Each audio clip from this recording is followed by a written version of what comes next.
رور دنیا در سروان تو شپیدا کړه تو شپیدا کړه د قبر کله چې موږ د داسې چا سره یو شی کښیږدو چې موږ د هغه چا په صداقت او امانتداري باور او ایمان لرو او هغه څوک بیا د دغه شي د ساتلو په اړه دا هم راته ووایي پر دواړو سترګو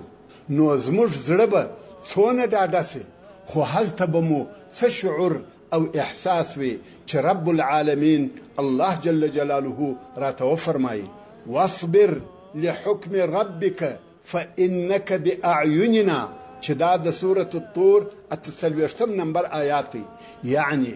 د خپل رب عز وجل حکم ته صبر وکړه ته زموږ په سترګو کې یې زموږ تر نظر لاندې یې زموږ په ساتنه کې یې نو ای هغه څوک چې ظلم در باندې سوی دی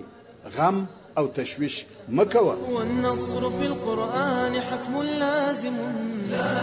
والليل مهما طال لا يتأبد والنصر في القرآن حتم لازم والليل مهما طال لا يتأبد لا بد من يوم نسير إلى العلا